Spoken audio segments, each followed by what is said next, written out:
esta ocasión vamos a ver acerca de cómo graficar un círculo y hacer que éste se desplace usando el lenguaje Assembler. Como bien sabemos, Assembler es considerado como el primer lenguaje de programación, ya que más que presentar instrucciones, presenta mnemotécnicos, que son como palabras reservadas para ejecutar una sentencia mínima expresada en lenguaje humano, podría decirse. Los lenguajes de programación como C++, Java, en una sola instrucción ejecutan muchos mnemotécnicos de Assembler, si es que buscamos hacer un comparativo. Pero sin embargo, una sola instrucción de Assembler no significa que va a realizar una única cosa dentro de el microprocesador. En realidad, un solo mnemotécnico de Assembler podría significar muchas operaciones más pequeñas a bajo nivel que se están realizando.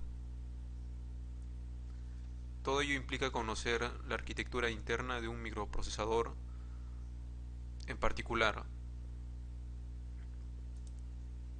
Entonces, hay que tener en cuenta algunas cosas para el código que vamos a analizar. Debemos tener en cuenta de que un microprocesador, al menos el procesador 8086, presenta estos registros. Los registros debemos considerarlos como variables que tenemos a nuestro alcance para usar dentro del programa. Podríamos decir que son variables que están disponibles siempre.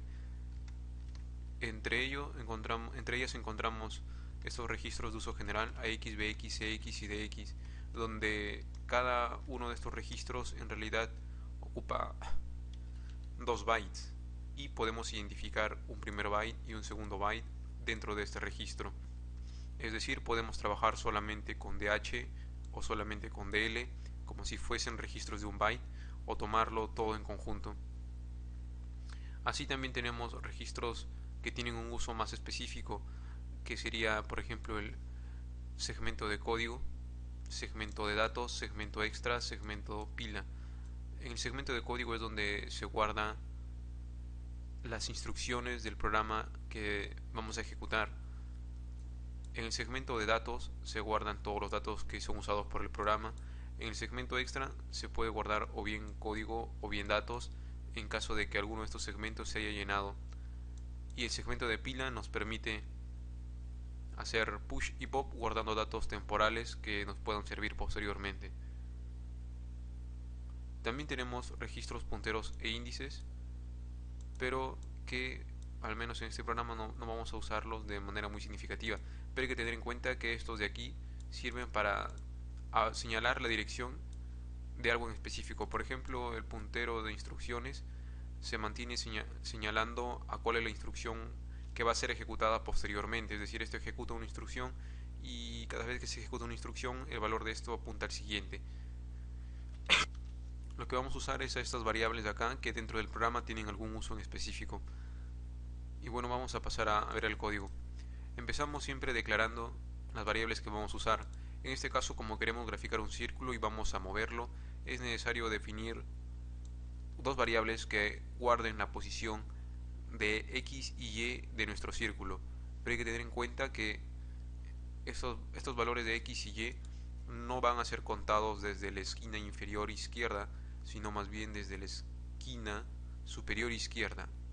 Desde aquí es de donde comienza a contarse en X hacia la derecha y Y hacia abajo, ¿no? Para tomar en cuenta de dónde se empieza a graficar el círculo, tomando a ese punto como su centro. Y tenemos además una variable temporal que probablemente usemos luego. También se ha incluido una variable para poder cambiar de color al círculo. Este color en realidad es un byte que tiene valor de 20. No sé exactamente qué color representa, pero como queremos cambiar el color, simplemente hay que aumentarle su valor.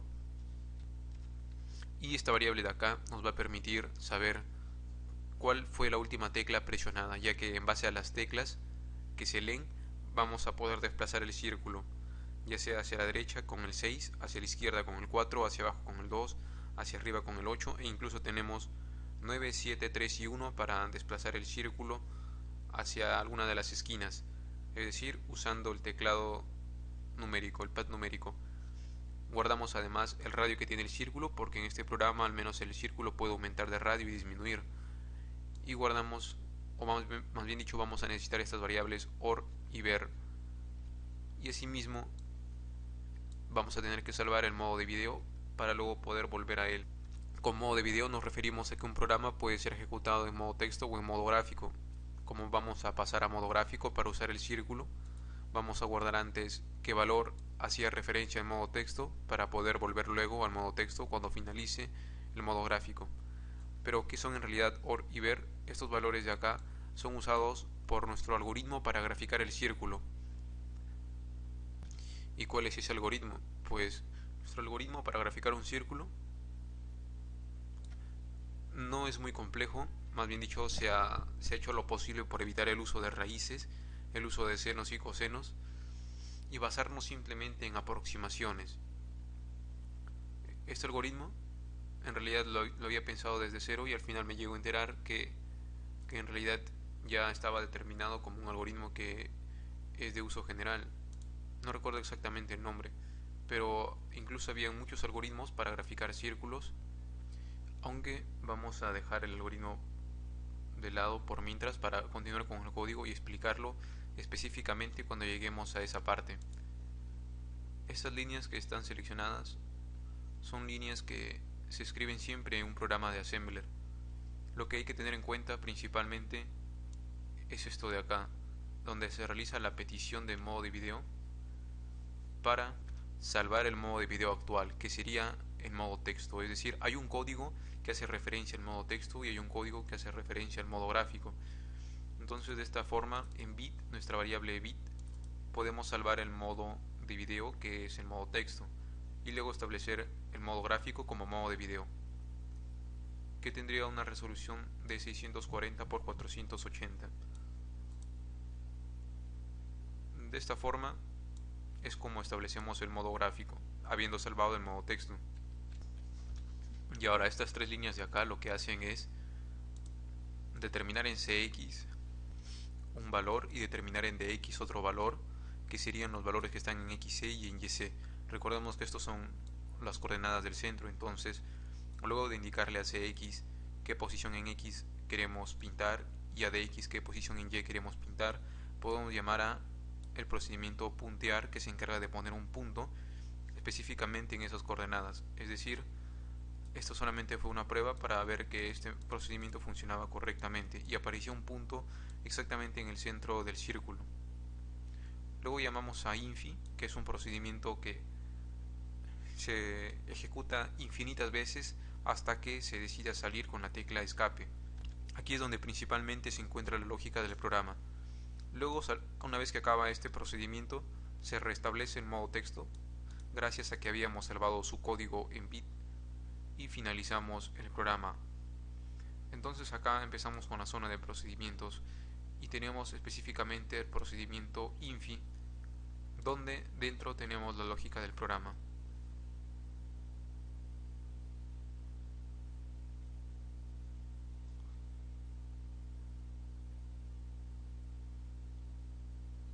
Aquí es donde termina. Siempre un procedimiento se declara escribiendo el nombre, seguido de las palabras reservadas proc, near, y finaliza siempre con el nombre en P. Entonces lo que está seleccionado es el procedimiento principal de nuestro programa. Empezando este procedimiento tenemos una etiqueta llamada itera, que nos va a permitir volver al inicio del procedimiento de una manera más sencilla cuando lo necesitemos. Aquí llamamos a graficar y llamamos a escuchar. Lo que hace graficar es graficar todo el círculo. Luego vamos a ver qué es el procedimiento graficar o cómo se desarrolla. Lo que hace el procedimiento escuchar es verificar si es que hay algún valor en el buffer del teclado. Es decir, no se detiene a que se ingrese algo, sino que simplemente mira si es que se ha presionado algo. En caso de que se haya presionado algo, pasa a atender eso que se ha presionado. Y en caso de no haberse presionado nada, continúa dando como instrucción que se realice lo último que se presionó. Ahora vamos a ver específicamente el contenido del procedimiento escuchar para comprender mejor cómo se desarrolla.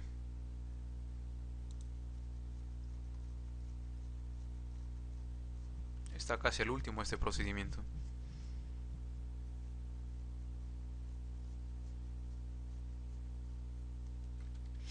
Y como se observa, aquello que se encarga de leer del buffer del teclado es la función 06H de la interrupción 21H. ¿A qué me refiero con esto? Quiere decir de que en realidad ya hay funciones predeterminadas listas para usar en Assembler para realizar un conjunto de instrucciones, ¿no?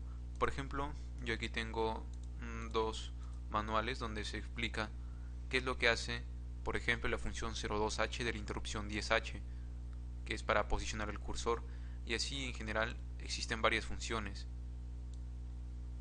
Por lo tanto, la que se encarga de leer del buffer del teclado es esto de acá. No es algo que necesariamente tengamos que aprender de memoria, pero deberíamos encontrar una guía de la que basarnos para poder realizar esto, ¿no? Y bueno, el resultado que origina esto es que si ZF, que sería considerado como el zero flag, es decir, la bandera cero, se va a aprender si es que el buffer está vacío. Es decir, si ZF es 1, quiere decir de que el buffer está vacío, ¿no? Si ZF no está prendido, el buffer contiene algo y por lo tanto debemos procesar ese algo. En AL queda el ASCII del carácter ingresado, es decir, si hay algo yo puedo tomar aquello que se ha presionado desde AL. Como sabemos, AL es una parte del registro AX. Bien, entonces volvemos a la parte superior.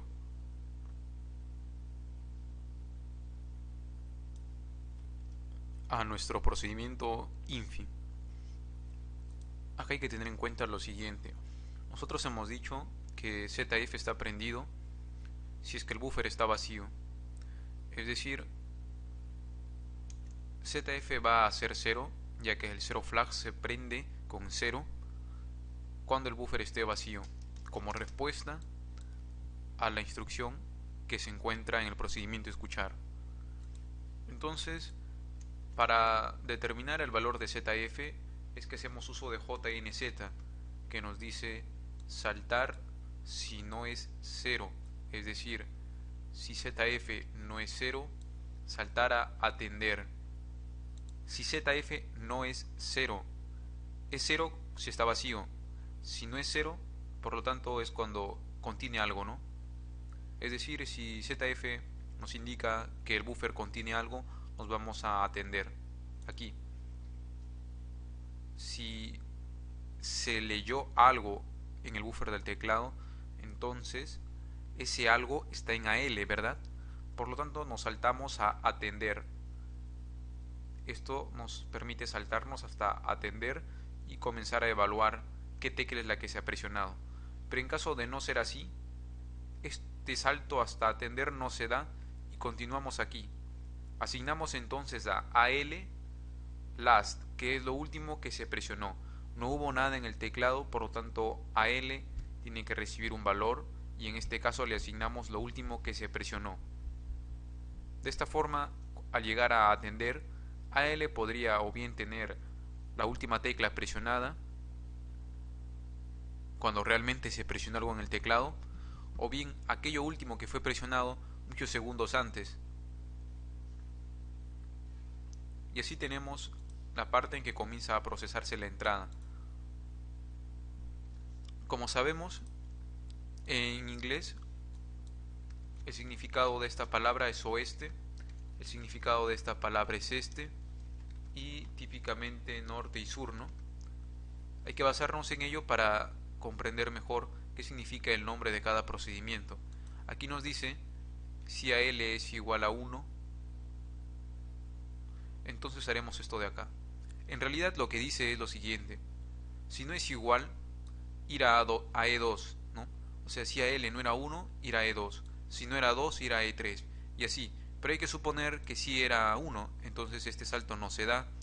Y llamamos al procedimiento mover al suroeste. Ese west es suroeste. ¿Por qué? Porque es el número 1. Y si vemos el pad numérico, está señalando justamente hacia esa dirección. Y luego saltamos a itera. ¿Por qué? Porque ya cumplimos con lo que tenía que hacerse, dado que se presionó uno, entonces no hay que hacer todo lo demás, sino volver a itera, que es el inicio de infi. Y en eso se basa básicamente el programa en modo general.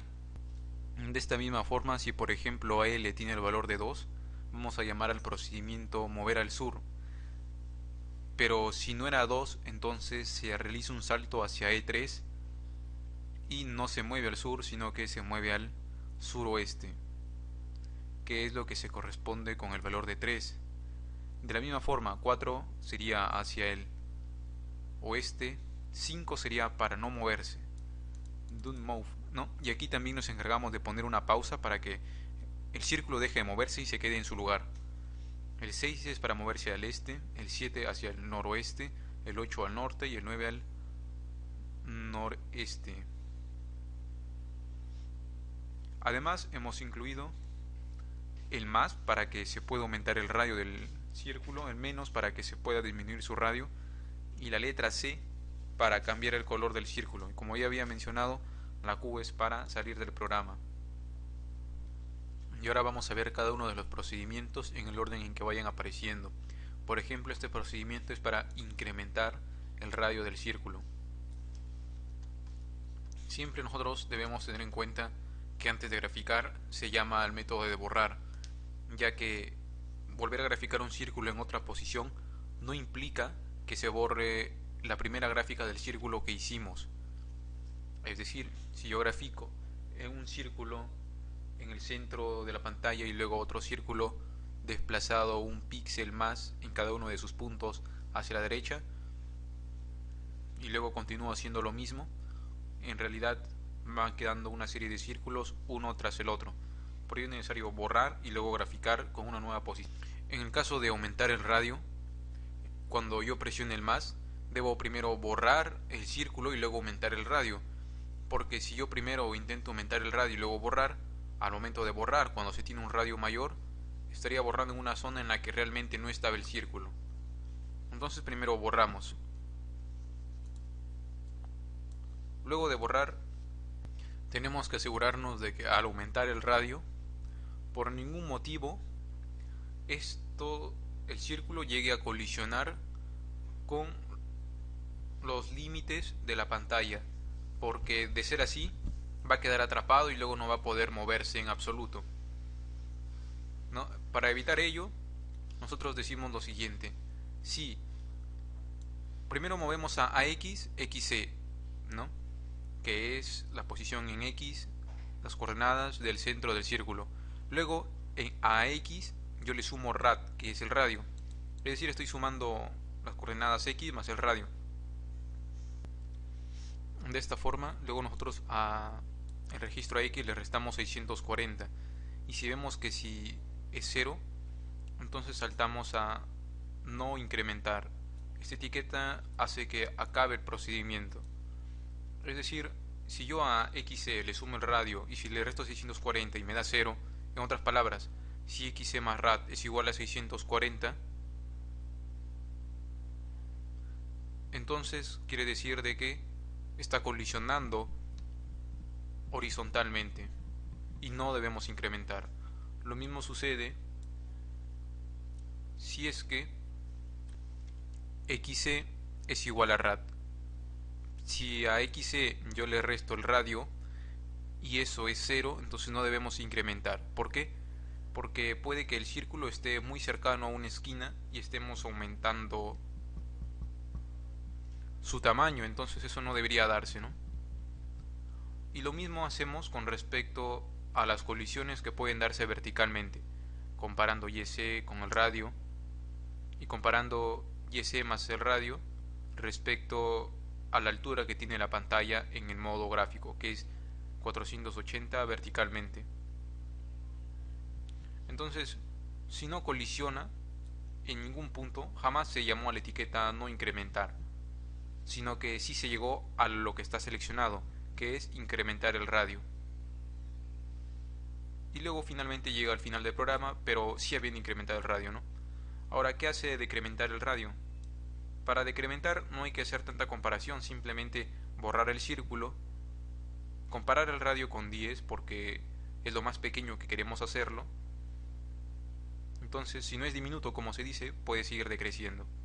Para cambiar el color, simplemente a la variable color que habíamos declarado al inicio le sumamos 27, 27 y eso hace que cambie de color constantemente, ya que como la variable color es byte, es un byte, o al superar el valor de 255 va a regresar a 0 y va a aumentar a partir de 0 aquello que le corresponde seguir aumentando, ¿no? Los procedimientos que son para desplazar el círculo tienen todos ellos condiciones que permiten saber qué rebote se está originando y hacia dónde debe irse. Por ejemplo, en este caso el procedimiento mover al sur-oeste quiere decir que se está el círculo desplazando hacia esta posición, ¿no? Está viniendo en este sentido. Y hacia dónde debe rebotar depende de en dónde esté colisionando. Si por ejemplo está topándose con este extremo de acá, debe venir en esta otra dirección, que es el sur-este. Pero si está viniendo en esta dirección suroeste, desde otro lado, debe irse hacia el noroeste. Y eso es lo que refleja el código, ¿no? El código nos dice, movemos al registro AX las coordenadas X del círculo y a ello le vamos a restar el radio. Como así, si por ejemplo el círculo se encuentra en esta posición, XC viene a ser todo esto de acá. Y si a ello le restamos el radio y es igual, quiere decir de que el círculo está colisionando con esta zona de acá, ¿no? Por lo tanto, si no es igual, o sea, no está colisionando con el lado izquierdo, nos vamos a no 1, ya que no está colisionando y no nos interesa mover el círculo hacia el sureste. El movimiento es suroeste, es decir, en este sentido. Si estuviese colisionando con este lado de acá, como nos dice la condición, entonces tendría que irse hacia el sureste, ¿no? Pero como no se dé ese caso, saltamos hasta esta etiqueta y no llamamos a este procedimiento. Y ahora hacemos otra comparativa. Decimos lo siguiente, movemos al registro AX y C, que es la coordenada Y, que sería desde arriba hasta el centro del círculo. A ello le sumamos el radio. Si ello da 480, quiere decir entonces de que el círculo está colisionando con el extremo inferior de la pantalla, ¿no? Supongamos que el círculo está así colisionando, entonces esa condición sí se cumple, ya que YC es todo esto hasta el centro del círculo, sumado con el radio debe dar 480 cuando colisione. De ser el caso, entonces debe irse hacia una nueva dirección, que es el noroeste, como les mencionaba en Paint, ¿no? Viene así, choca acá, se va hacia el noroeste. Pero de no ser el caso, se irá a la etiqueta NO2 para borrar y simplemente mantenerse yendo hacia la dirección de suroeste. La dirección suroeste, como les decía, es este sentido. Por lo tanto, implica incrementar YC, ya que al incrementar la Y se va hacia abajo, implica decrementar XC, e implica guardar en last, que fue la última tecla presionada, el valor de 1. ¿Por qué? Porque si no se presiona nada, last nos permite recordar o permite saber al programa hacia qué dirección tiene que permanecer yendo, ¿no? Que sería esta dirección de acá. A menos que colisione, cambie de dirección, y last también cambiará de dirección.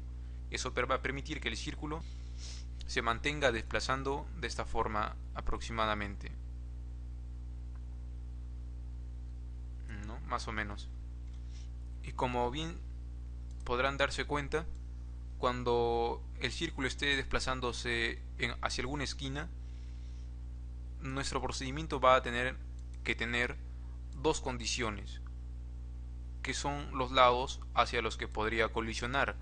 Por ejemplo, en el suroeste podría colisionar aquí o podría colisionar aquí, y dependiendo de ello o se viene a esta dirección o se viene a esta otra dirección. Es decir, siempre en todas las esquinas, en todos los desplazamientos hacia una esquina, puede colisionar con un lado o bien con el otro. Pero ello no ocurre con los desplazamientos de norte-sur, este y oeste, porque simplemente se va a tener una condición, es decir, mover al norte, al sur, al este o al oeste tiene menos código que mover al suroeste, noreste. Y yo les he explicado cómo funciona esto y más o menos ustedes deben analizar cómo funcionan los procedimientos restantes, ¿no? Por ejemplo, hacia el sur, como les decía, tiene menos código, ya que solamente puede colisionar con el lado de abajo e irse hacia el norte. Sureste sí tiene dos condiciones. Oeste solamente puede colisionar con el lado izquierdo e irse hacia el este. Moverse hacia el este implica solamente poder colisionar con el lado derecho e irse hacia el oeste. Los que sí son hacia esquinas, es decir, en diagonal, movimientos en diagonal, sí deben tener dos condiciones. Hacia el norte solamente puede colisionar con el lado de arriba e irse hacia el sur. Y las condiciones debemos siempre expresarlas usando los valores de XC y YC, el radio, y también teniendo en cuenta la anchura y la altura de la pantalla en modo gráfico. Y así es como llegamos al procedimiento de no mover. El procedimiento de no mover, en este caso se puede decir que usa una especie de truco en el que espera una próxima tecla. Es decir, no lee del buffer, sino que espera, detiene el programa y espera a que se presione algo. Esto evita que parpadee el círculo. ¿Por qué? Porque si esto no estuviese, no hay pausa en ningún momento, y al no moverse y no hacer nada, el programa va tan rápido que dice, no ha presionado nada. ¿Qué fue lo último que se presionó? Toma de last el 5. Y luego continúa así, diciendo que se presionó nada. Entonces tomamos de last el 5 y ejecutamos 5, que es justamente no hacer nada, porque es no moverse. Y continúa así, iterando infinitamente, sin hacer nada y haciendo que el círculo parpadee. Para evitar que parpadee, ponemos una pausa al programa y hacemos que espere hasta que se presione algo. El procedimiento borrar, como les decía, es necesario para que se borren los rastros del anterior círculo. ¿Cómo borramos? Simplemente graficando con color negro, ya que el fondo en modo gráfico es de color negro por defecto. Entonces nosotros lo que tenemos que hacer es asignarle a color 0, ya que 0 es el negro, pero antes de asignarle 0 y ordenarle que grafique, tenemos que de alguna forma salvar el color actual, ya que si el color, por ejemplo, era verde y yo le asigno 0 sin guardar el verde, luego no sabré qué color tenía anteriormente, ya que como sabemos el color puede cambiarse con la letra C. De esta forma es que hacemos uso de la pila. Para guardar en la pila usamos push y para recuperar de la pila usamos pop, pero hay que tener en cuenta que lo que se inserta en la pila o lo que se extrae de ella tienen que ser registros de 2 bytes, por ejemplo CX, pero color es simplemente un byte, es decir, no podemos hacer push color. Lo que sí podemos hacer es asignarle a CX0 y luego moverle a su byte menos significativo el valor de color para guardarlo y luego de borrar, recuperar CX y tomar de CX la parte que nos interesa, que es CL, y guardarlo nuevamente en la variable de color. Para no hacer muy extenso el video, la parte que continúa, que es explicar específicamente el algoritmo que grafique el círculo, que implica cómo graficar un punto, el algoritmo en sí y procedimientos que usa para lograrlo, lo voy a hacer en el video siguiente. En esta primera explicación ya hemos visto todo el programa y su funcionamiento en general. Solamente nos faltaría ver en específico estos 3 procedimientos referentes a cómo graficar un círculo. El procedimiento graficar, buscar y repuntear, que implica hacer réplicas de un píxel pintado para los 4 cuadrantes del círculo.